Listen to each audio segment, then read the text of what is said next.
ओम साई नमो नमः। श्री साई नमो नमः। जय जय साई नमो नमः। सद्गुरु साई नमो नमः। ओम साई राम जी। साई गुड मॉर्निंग जी। कैसे हैं आप सब लोग? मैं जानती हूँ कुछ ठीक नहीं चल रहा है, कुछ लाइफ में प्रॉब्लम्स चल रही हैं, तभी मैं आपके लिए ये प्रार्थना का वीडियो लेकर आती हूँ। जब हमें ज़िंदगी में ठोकर लगती है तो हमें लगता है कि अब क्या ही जीना, और भोले और सीधा व्यक्ति जो होता है ना, वो समझ बैठता है कि ये सब मेरा है, ये व्यक्ति मेरा है, जो मेरे साथ खड़ा है वो मेरा है। यही गलती हम कर बैठते हैं। और जब ठोकर लगती है, धोखा मिलता है, तो ऐसा लगता है कि जीना किस काम का। जो मेरा है वो ही मुझे ठुकरा कर चला गया। उस व्यक्ति ने हमें धोखा दे दिया, उस व्यक्ति ने ही हमसे मुंह फेर लिया जिसे हम अपना मान बैठे थे। है ना, होता है ना ऐसा लाइफ में। जो भोले और सीधा इंसान होता है ना, उसके साथ अधिकतर ऐसा होता है। लेकिन घबराइए मत, इसमें भी भगवान की कृपा छुपी होती है। जब भी कोई आपको धोखा देता है, आपसे मुंह फेर लेता है, या आपको अकेला करके चला जाता है ना, तो यही समझिए कि भगवान की कृपा हो रही है। नहीं तो आप उस असत्य के भ्रम में जीते रहते कि ये मेरा है। कोई किसी का नहीं है यहाँ पर, सब स्वार्थ के रिश्ते हैं। जितना जल्दी आप समझ जाओगे, उतना ही आप सुखी रह पाओगे। तो चलिए आइए, आज बहुत सुंदर कहानी लेकर आई हूँ जो आपको बहुत उत्साहित कर देगी, बहुत आपको मोटिवेट करेगी। ज़िंदगी में सबके साथ ऐसा होता चलता रहता है, उतार चढ़ाव आते रहते हैं। इन परिस्थितियों से घबराना नहीं चाहिए। जीवन है, जीवन में उतार चढ़ाव तो आएंगे। जब तक सांसें हैं ना, ये सब फेस करना ही पड़ता है। लेकिन इनसे घबराना बिल्कुल नहीं चाहिए। भगवान है, सच्चे इंसान के साथ ईश्वर हमेशा रहता है। बस ये बात ध्यान रखना, अपने कर्मों पर हमें ध्यान देना है, किसी के कर्मों पर विश्वास नहीं करना, किसी के कर्मों पर हमें ध्यान नहीं देना। दुनिया है और दुनिया में भांति भांति तरह के लोग मिलते हैं, और सबको समझना आपके लिए बहुत कठिन है। इसलिए सिर्फ अपने ऊपर ध्यान दीजिए, अपने लिए काम करिए, अपनी खुशी के लिए काम करिए, तो आप जीवन में कुछ कर भी पाएंगे। वरना जीवन में लोग ऐसे मिलेंगे कि आपको तोड़ कर रख देंगे। तो चलिए आइए, मैं आपको कहानी सुनाती हूँ जो कि मुझे भी मोटिवेट करेगी और आपको भी मोटिवेट करेगी। चलिए आइए सुनते हैं बहुत ही प्यारी सी कहानी। ध्यान से सुनिएगा। महात्मा और व्यापारी की सीख। बहुत समय पहले की बात है।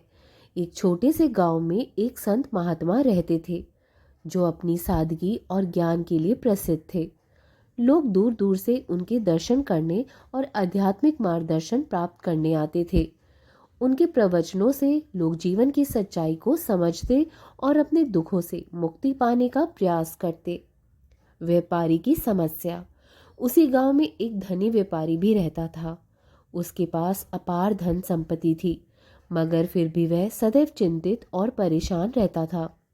एक दिन उसने सोचा, मुझे महात्मा जी के पास जाना चाहिए और अपने मन की शांति के लिए कुछ समाधान मांगना चाहिए। वह महात्मा जी के पास पहुंचा और बोला, गुरुदेव, मेरे पास धन, परिवार, प्रतिष्ठा सब कुछ है, फिर भी मेरा मन अशांत रहता है। मुझे हर समय यह भय सताता है कि कहीं मेरा धन छिन ना जाए, लोग मेरा अपमान ना कर दे, या फिर कोई अनहोनी ना हो जाए। कृपया मेरी समस्या का समाधान करें। महात्मा जी की परीक्षा। महात्मा जी मुस्कुराए और बोले, बेटा चिंता मत करो, इसका समाधान है, लेकिन पहले तुम्हें मेरी एक शर्त माननी होगी। व्यापारी तुरंत तैयार हो गया। महात्मा जी ने उसे एक मिट्टी का दीपक दिया और कहा, इसे लेकर गांव के चारों ओर घूम कर आओ, लेकिन ध्यान रहे दीपक बुझना नहीं चाहिए। अगर बुझ गया तो तुम्हारी सारी संपत्ति चली जाएगी। व्यापारी ने दीपक हाथ में लिया और यात्रा शुरू करी।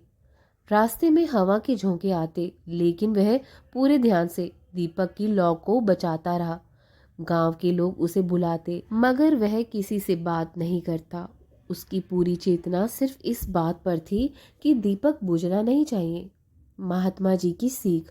जब वह वापस महात्मा जी के पास पहुंचा तो उन्होंने मुस्कुराकर पूछा, बेटा कैसा अनुभव रहा? व्यापारी बोला, गुरुदेव, मैं बहुत सावधान था, मैं किसी और चीज़ के बारे में सोच भी नहीं पाया। मेरा पूरा ध्यान सिर्फ दीपक की लौ पर था। महात्मा जी ने गंभीर स्वर में कहा, बिल्कुल, यही तुम्हारी समस्या का समाधान है। जैसे तुमने दीपक पर ध्यान केंद्रित किया, वैसे ही अगर तुम अपने मन को ईश्वर की भक्ति में लगाओगे तो तुम्हारी सारी चिंताएं समाप्त हो जाएंगी।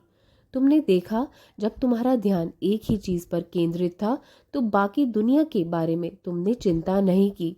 जीवन में भी अगर तुम अपने लक्ष्य, धर्म और सत्य पर ध्यान केंद्रित करोगे तो तुम्हें बाहरी परिस्थितियां प्रभावित नहीं करेंगी। व्यापारी का आत्मबोध। व्यापारी को अपनी गलती समझ में आ गई। उसने महात्मा जी के चरणों में गिरकर कहा, गुरुदेव, आपने मेरी आंखें खोल दी। अब मैं समझ गया कि धन, प्रतिष्ठा और संसार की चीजों में उलझकर मैंने असली शांति खो दी थी। अब मैं अपने मन को भक्ति, सेवा और सच्चे आनंद की ओर मोड़ूंगा। उस दिन से व्यापारी ने अपनी सोच बदल दी।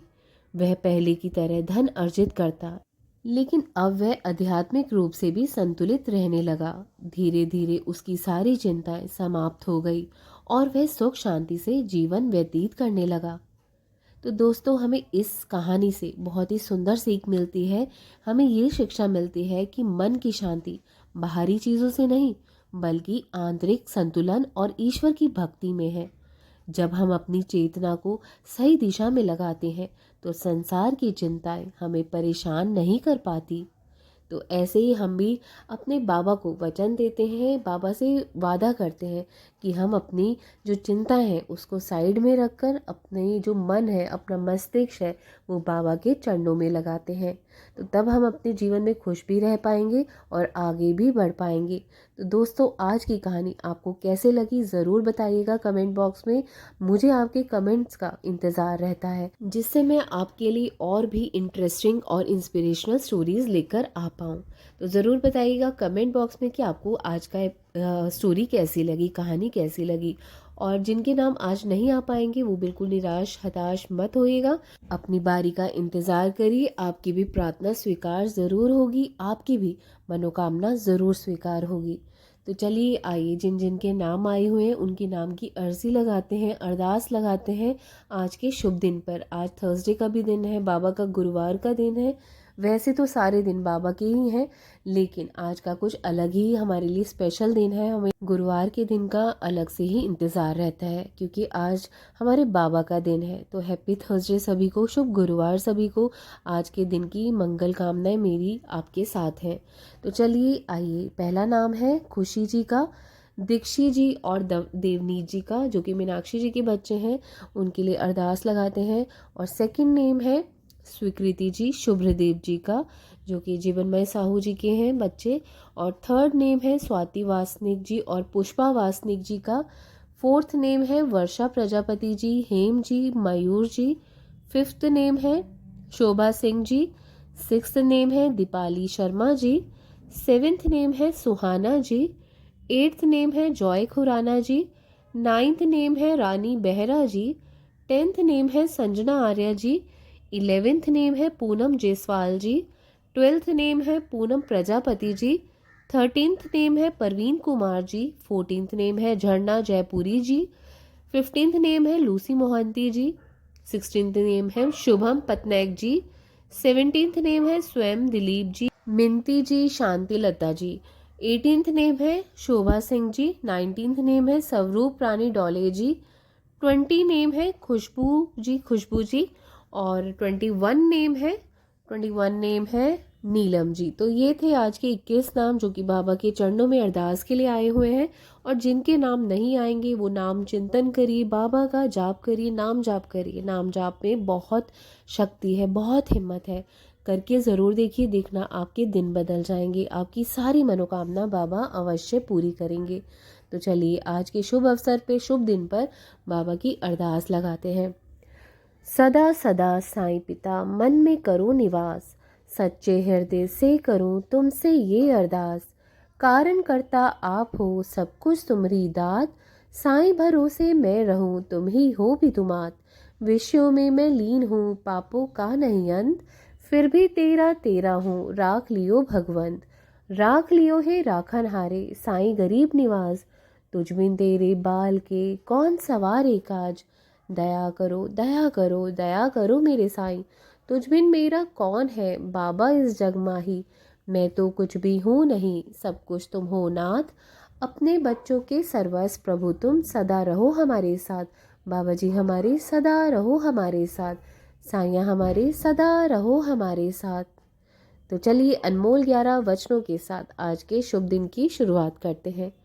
जो शिरडी में आएगा आपत दूर भगाएगा, चढ़े समाधि की सीढ़ी पर, पैर तले दुख की पीढ़ी पर, त्याग शरीर चला जाऊंगा, भक्त हेतु दौड़ा आऊंगा। मन में रखना दृढ़ विश्वास, करे समाधि पूरी आस। मुझे सदा जीवित ही जानो, अनुभव करो सत्य पहचानो। मेरी शरण ना खाली जाए, हो कोई तो मुझे बताए। जैसा भाव रहा जिस जन का, वैसा रूप हुआ साईमन का। भार तुम्हारा मुझ पर होगा, वचन न मेरा झूठा होगा। आओ सहायता लो भरपूर, जो मांगा वो नहीं है दूर। मुझ में लीन वचन मन काया, जिसका ऋण न कभी चुकाया। धन्य धन्य वो भक्त अनन्य, मेरी शरण तज जिसे नान्य। धन्य धन्य वो भक्त अनन्य, मेरी शरण तज जिसे नान्य। बाबा आओ साईं आओ, बाबा आओ साईं आओ। तो चलिए आज की प्रार्थना यहीं संपूर्ण होती है बाबा का नाम लेकर। और बाबा सबकी मनोकामना अवश्य पूरी करे, सबकी झोली खुशियों से भरे। यही बाबा से मेरी प्रार्थना है, यही बाबा से मेरी अरदास है और यही बाबा से मेरी दुआ है कि आप सबकी जो दुआ है वो कबूल हो जाए। ओम साई राम।